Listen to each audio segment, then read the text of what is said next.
Welcome everyone to this exclusive edition of the Red Pill Chauvinist Show. Thank you for joining us.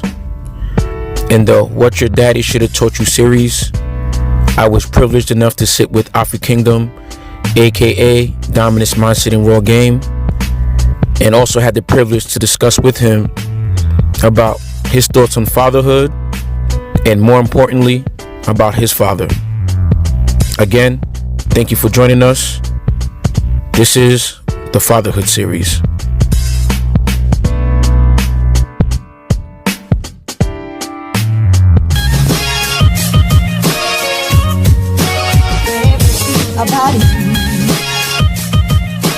Oh shit. I just got better. At it. Because I evaluate everything that I do. Everything that I do, I think about. Everything that I think about, I think about.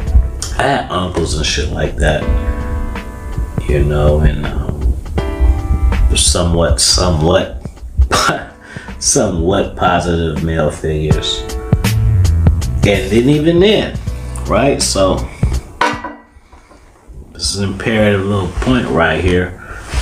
And even saying this, when I tell guys like, you need to learn to take the meat off bones. So as even a young guy, where I would talk to pimps and drug dealers and shit like that.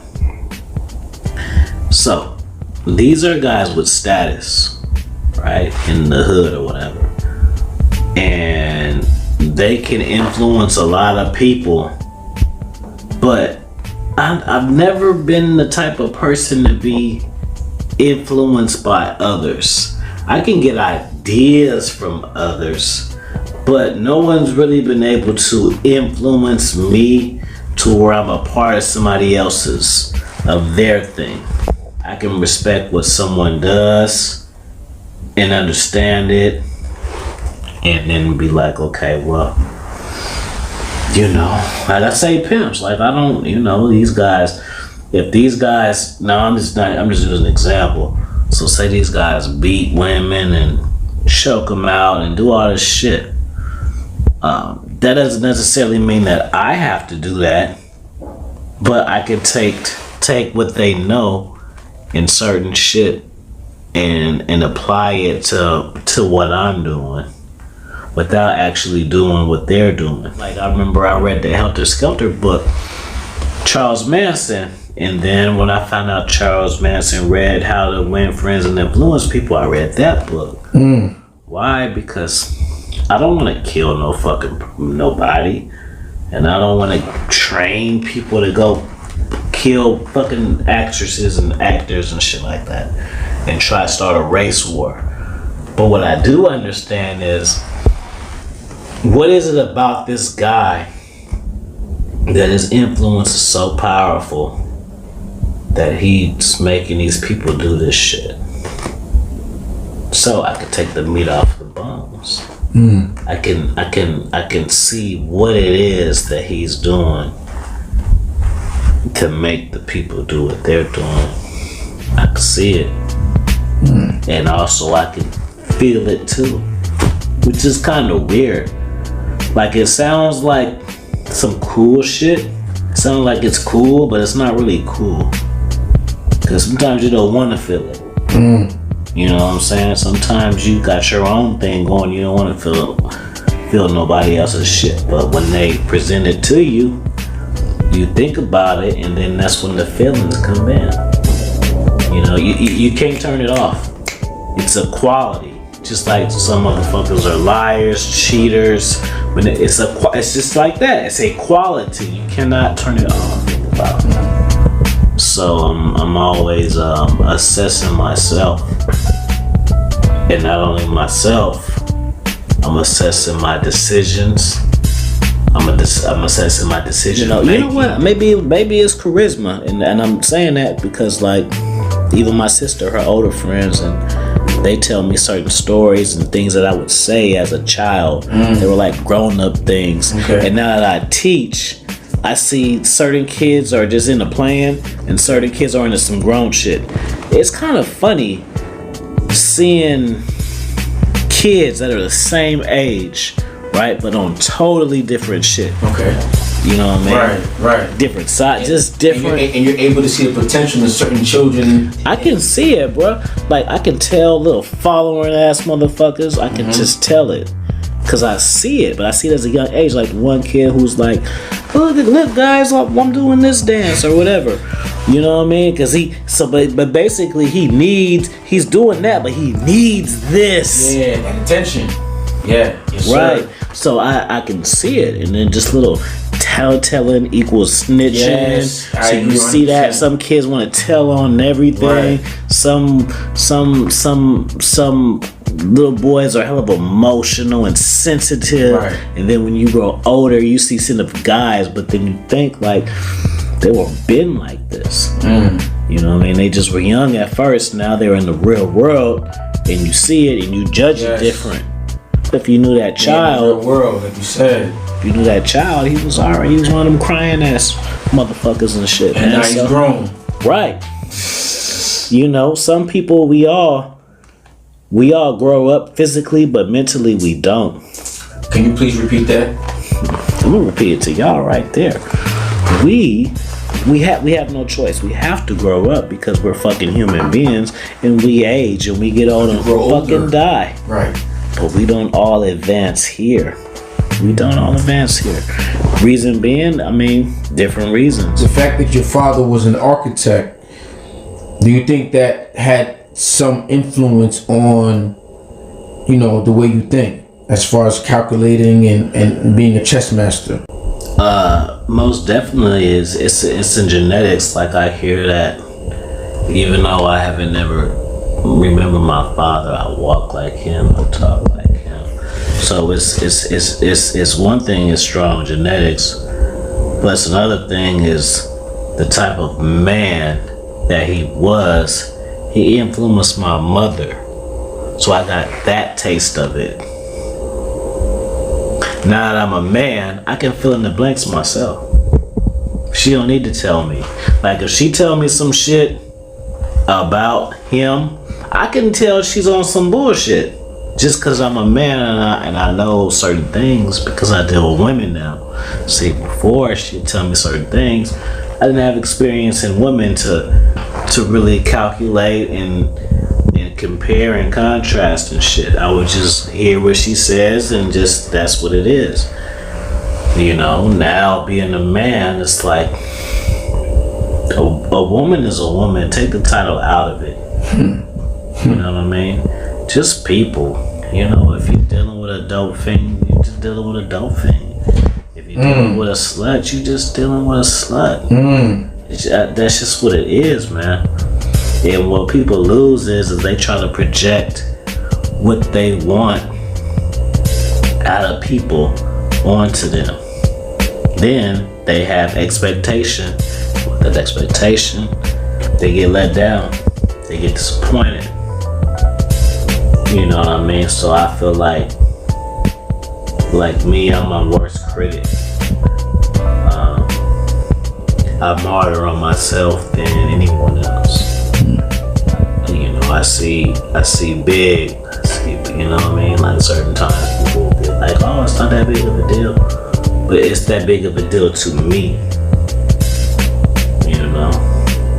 I know myself. I know what I expect from myself. And someone else may say, it's not that big of a deal. You know, whatever.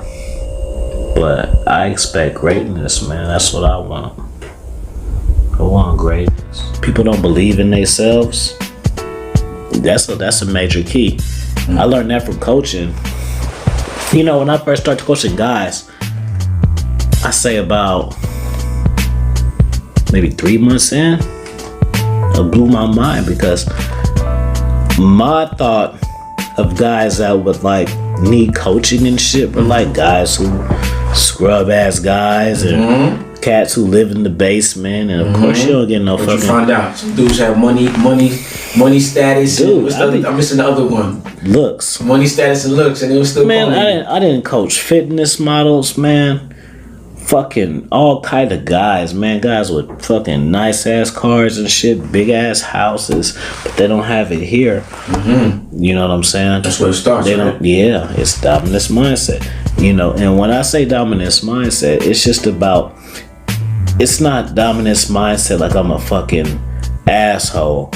It just means dominance. It means that I'm in control of what's going on around me. You know what I'm saying? Even if you think you're in control, but you're not though. I'll let you think that. Chess masters. I'll let you think that. You think you're in control, but at the end of the day, you're doing what I predict that you were going to do. Right? So that makes me in control. It makes me in control, not you. It makes me in control. Right? Because I'm just sitting back saying, I'm gonna do this and he's going to do that. So while you're doing that, you think you're doing something to me. But I already planned it. I already knew.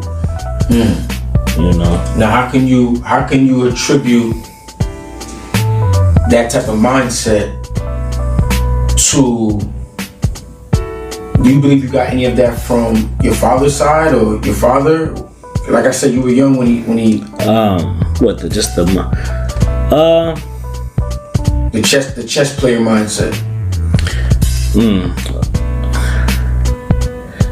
I feel like, where did I get that from? You know, I've always been a big. You just said he was an architect. Yeah, he was. I've just always been a thinker, man. And I have, even when I work, so I sit back and I'll think, okay, it's just, I could give you an example today. So, this is some asshole shit, I'm gonna tell y'all. I feel bad. I feel bad. If y'all don't fucking tell on me. Yeah. No snitching, man. This is bad. So look, this is what you do.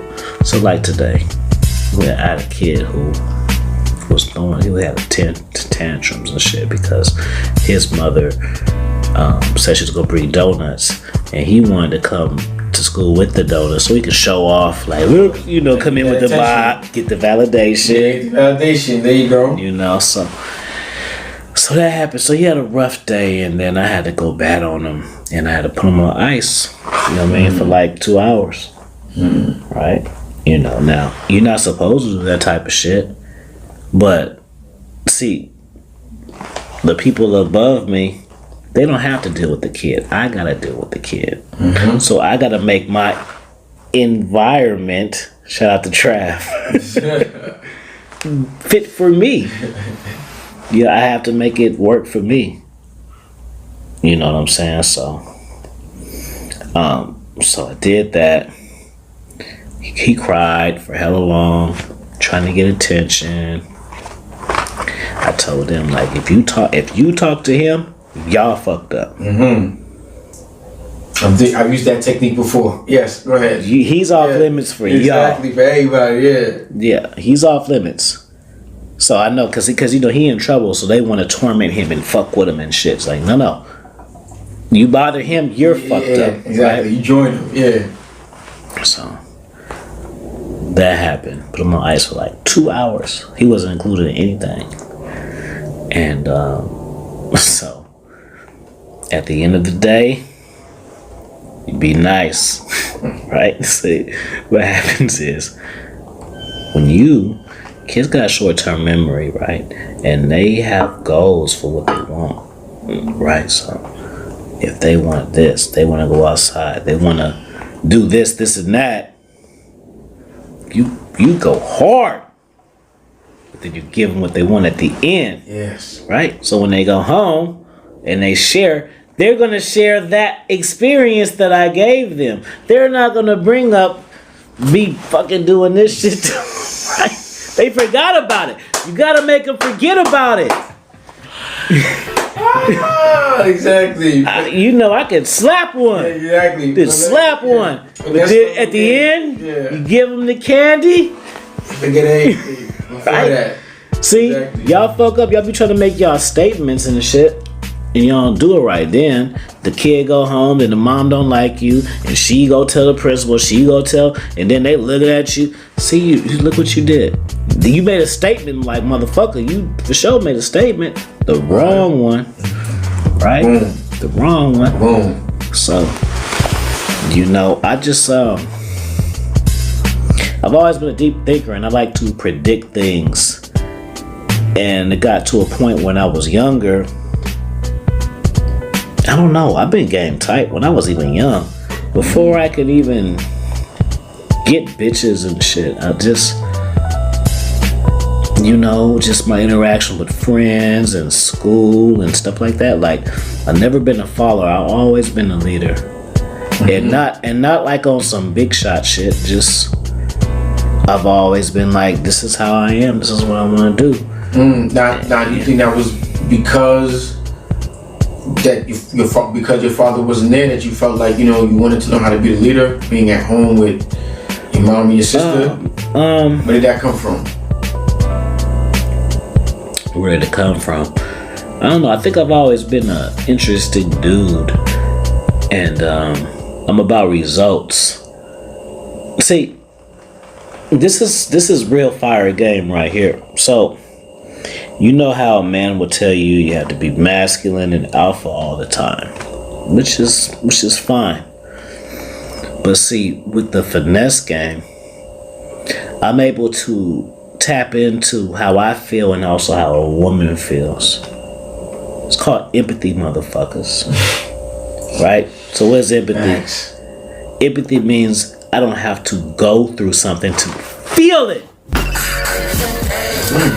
That's why I ain't no kids. Because I felt the pain of other motherfuckers. Felt the pain of other motherfuckers. I don't need to do